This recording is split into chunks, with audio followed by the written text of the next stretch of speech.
India में एक business है जो कभी फेल नहीं हो पाता। कौन सा?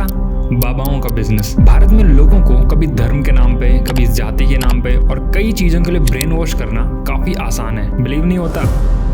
यह है सदगुरु एके जग्गी वासुदेव। जग्गी वासुदेव का कहना है कि गॉड का आइडिया आया क्योंकि लोगों के पास इस क्रिएशन का कोई एक्सप्लेनेशन नहीं है। हर चीज यानी क्रिएशन नथिंगनेस, शून्यता से आई है। उन्हें भगवान सिर्फ एक बनाया हुआ आइडिया लगता है। सदगुरु ने अपनी कहानी भी खुद ही लिखी है अपनी बुक इनर इंजीनियरिंग में, जिसमें वो कहते हैं कि एक दोपहर जब कुछ करने को नहीं था तो वो चामुंडी हिल पर गए और एक पत्थर पर बैठे और बताते हैं कि अब तक मेरा शरीर, मेरा माइंड मेरा ही था, पर अचानक मैं नहीं जान पाया कि क्या मैं हूँ और क्या मैं नहीं। आसपास का सारा एटमॉस्फेयर मैं बन चुका था और पता नहीं क्या क्या। बेसिकली बाबा जी को एनलाइटमेंट मिल चुका था, यानी ज्ञान प्राप्त हो चुका था। हालांकि कई साधुओं को सालों की तपस्या करने के बाद भी नहीं मिल पाता, पर अपना ये वाला बाबा स्पेशल है। सदगुरु खुद एनलाइट होने के बाद दूसरों को भी एनलाइट करने लगे। बाबा जग्गी वासुदेव ने मिस्टिक्स म्यूजिक बुक में अपने बारे में बताया है कि ये उनका चौथा जन्म है। गॉड में फेथ नहीं है, भगवान एक बनाया हुआ आइडिया लगता है, पर पुनर्जन्म पर पूरा भरोसा है। और अब तक उनका पुनर्जन्म होता आया है एक गोल को पूरा करने के लिए। 15,000 साल पहले एक योगी था जिसका नाम सुनेरा था। ये इनकी खुद की स्टोरी है, जो एक लिविंग शिवा बनाना चाहता था। फिर कई योगियों ने लिंग के रूप में एनर्जी बॉडी बनाने का ट्राई किया, बट कोई नहीं कर पाया। फिर बाबा का अगेन जन्म हुआ, शिव योगी, जिसमें एक आदि योगी ने उनके सिर पर छड़ी लगाकर उन्हें एनलाइटमेंट दी थी, ज्ञान प्राप्त करवाया था। और उस लिंगा, जिसे ध्यान लिंगा नाम दिया गया था, उस पर काम करना शुरू किया। पर उस सेकंड जन्म में भी वो नहीं हो पाया।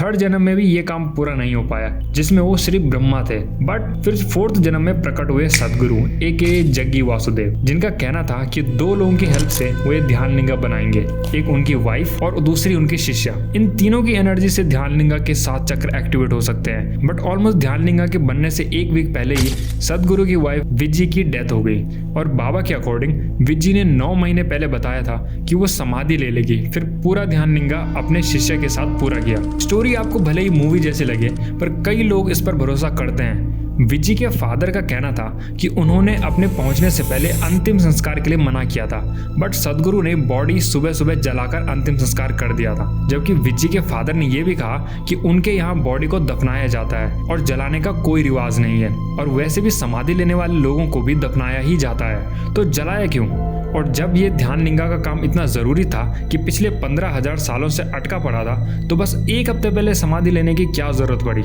उसके बाद क्यों नहीं? और समाधि लेने में अभी भी एक मंथ और था। 8वें मंथ में ही समाधि ले ली। विज्जी के फादर ने जग्गी वासुदेव पर विज्जी के मर्डर का आरोप लगाया था, बट पुलिस को सबूत नहीं मिला क्योंकि बॉडी जला दी गई थी और केस बंद हो गया। बट ये सब भूलकर बाबा की फॉलोइंग सेलिब्रिटीज तक है। और कई बार ये भी देखा गया है सदगुरु की जो बातें हैं वो कहीं हद तक एक और बाबा से कॉपी की गई है। ये है बाबा ओशो एके द सेक्स गुरु, आचार्य रजनीश। रजनीश एक फिलोसोफर थे जो अपनी अलग सोच की वजह से कई बार लोगों को नापसंद या बहुत पसंद आते थे। There is no God. Beggars cannot come to me. Poor people cannot come to me. Rajneesh society के रीति रिवाज और रिलीजन्स के खिलाफ भी स्ट्रॉन्ग ओपिनियन रखते थे, और डिफरेंट कैरेक्टरिस्टिक्स होने की वजह से फिलोसोफर रजनीश फेमस होने लगे। फिर इनकी स्टोरी में एंट्री होती है इनकी शिष्या शीला अंबालाल पटेल एके माँ आनंद शीला, जो यूएस गई थी स्टडीज के लिए और वहीं एक अमेरिकन से शादी भी कर ली थी।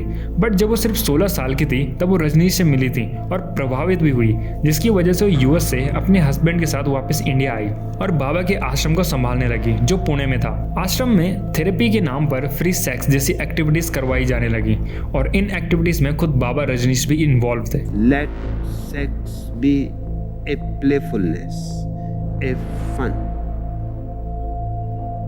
And after the invention of the pill, there is no problem. You need not be worried about children. No, it is completely fun. फिर रजनीश ने शीला को नए आश्रम के लिए कहा। शीला क्योंकि यूएस से थी और बाबा के कई डिवोटीज भी वहीं के थे, तो ओरेगन स्टेट में जगह ढूंढी गई वेस्को काउंटी में, और कई शिष्यों के साथ नया आश्रम बनाने यूएस पहुंच गए। वैसे इंडिया छोड़ने के पीछे मेन रीजन इंदिरा गांधी की गवर्नमेंट थी, जिनके अकॉर्डिंग आश्रम में इलीगल एक्टिविटीज जैसे सेक्स रैकेट्स, ड्रग ट्रैफिकिंग हो रही थी। कुछ ही टाइम में यूएस में बसा हुआ नया आश्रम, उसकी पॉपुलेशन बढ़ने लगी और अगेन वहां भी सेम एक्टिविटीज होने लगी।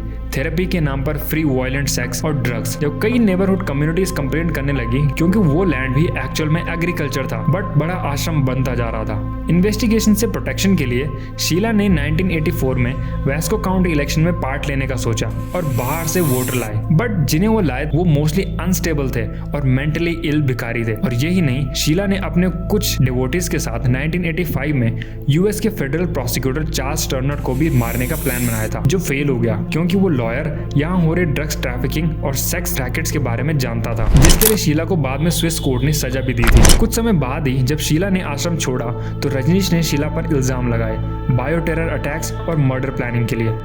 Side by side, she has been committing crimes. The commune cannot be grateful for those crimes.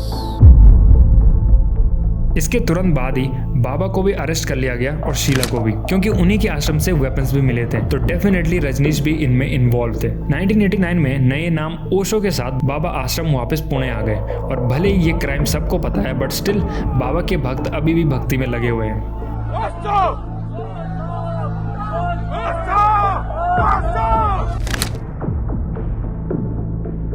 25 अगस्त 2017 को पंचकुला में राम रहीम के अंधे समर्थकों ने दंगे शुरू कर दिए, जिसमें लगभग 35 लोग मारे गए क्योंकि बाबा राम रहीम के खिलाफ 2 रेप केसेस में कोर्ट ने उन्हें दोषी बताया था। राम रहीम की कहानी भी काफी इंटरेस्टिंग है।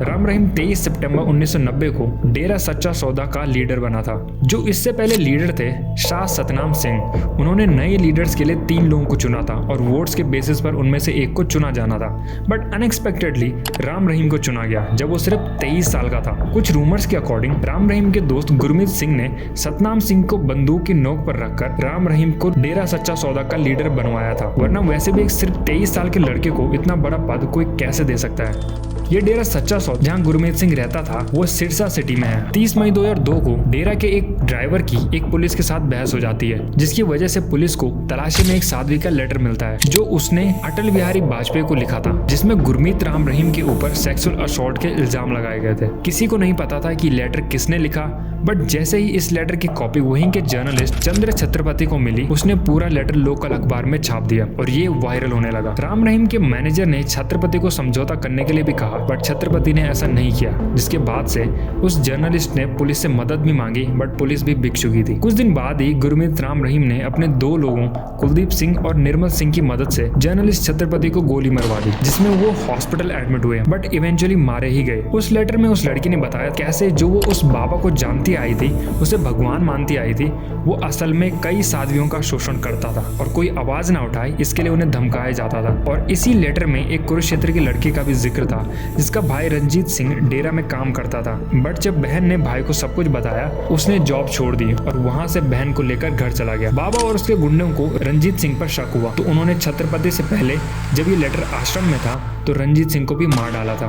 ये केस सीबीआई को सौंपा गया और दोनों मर्डर केसेस पर इन्वेस्टिगेशन होने लगी। बाबा की अंधी फैन फॉलोइंग तो थी ही, बट वोट के भूखे पॉलिटिशियंस भी बाबा का साथ देने लगे, सीबीआई पर प्रेशर बनाने लगे केस बंद करने के लिए। फिर फाइनली 2007 में उस टाइम के पीएम मनमोहन सिंह ने सीबीआई को बिना प्रेशर के फुल इन्वेस्टिगेशन की पावर दी और फिर कई साल लगे। 2014 में नई गवर्नमेंट बनी, बाबा के पॉलिटिक्स में नए सपोर्टर बने, जिन्होंने अगेन सीबीआई पर केस बंद करने के लिए प्रेशर बनाया और 28 अगस्त 2017 में फाइनली राम रहीम को 20 साल की सजा मिल पाई। और साथ ही राम रहीम को 11 जनवरी 2019 को छत्रपति और अक्टूबर 2021 में रंजीत सिंह के मर्डर केसेस में उम्र कैद की सजा सुनाई गई। रेप केसेस सिर्फ 2 साध्वियों का था, बट ऐसी कई साध्वियां थी जिनके साथ शोषण होता आया था, बट क्योंकि उनकी शादियां हो गई थी और वो सामने आकर इस चीज पर बोलना नहीं चाहती थी, इसलिए 2 से ज्यादा रेप केसेस साबित नहीं हो पाए। बट अभी भी कई पॉलिटिशियंस, अंधे भक्त और गवर्नमेंट राम रहीम को सपोर्ट करती है। उन्हें वोट्स इतने जरूरी लगते हैं कि अगर किसी का मर्डर हो, रेप हो, उन्हें कुछ फर्क नहीं पड़ता।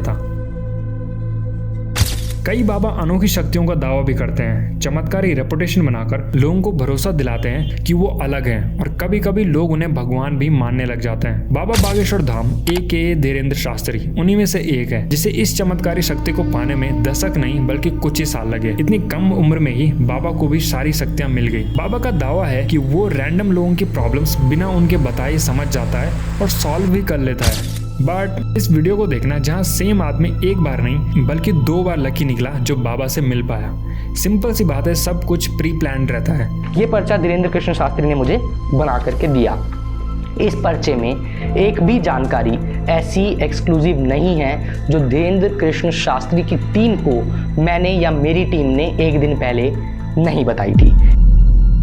बाबा तो कई बार कैंसर का इलाज भी बता देता है। पता नहीं सालों से डॉक्टर्स हॉस्पिटल्स में क्या कर रहे हैं। उन्हें शायद अपनी डिग्रियां जला देनी चाहिए और बाबा से ट्रेनिंग लेनी चाहिए। मुंबई में एक सुपरस्टिशन मतलब अंधविश्वास के अगेंस्ट ऑर्गेनाइजेशन चलाने वाले श्याम मानव ने बाबा को चैलेंज भी किया था कि वो अगर अपनी शक्तियों से उनके चैलेंज पूरे कर पाए तो श्याम खुद उनके पैरों में गिर जाएंगे और ऑर्गेनाइजेशन बंद कर देंगे। बट ये चैलेंज नागपुर में होने वाला था, उससे पहले ही शास्त्री भाग गए और लोगों मतलब भक्तों ने क्या किया, श्याम मानव को ही डेथ थ्रेट्स देने लगे। ये सिर्फ एक बाबा की बात नहीं है, कई बाबा हैं जिनके पास गजब की अनोखी शक्तियां हैं बेवकूफ़ बनाने की, और लोगों के पास इससे भी बड़ी शक्तियां हैं अंधाधुंध भरोसा करने की। खुद शंकराचार्य ने भी कहा था कि अगर इनमें इतनी शक्तियां हैं तो जोशी मठ में जमीन में आई दरारें सही करें, हम फूल बरसाएंगे। और कोई दिखाना चाहे तो कई जगह अवसर है। हमने जोशी मठ का नाम लिया था कि वहाँ पे इस समय समस्या है, आए कोई दिखाए, तो कोई तो नहीं आया ना। हमने केवल बागेश्वर महाराज को थोड़े कहा था।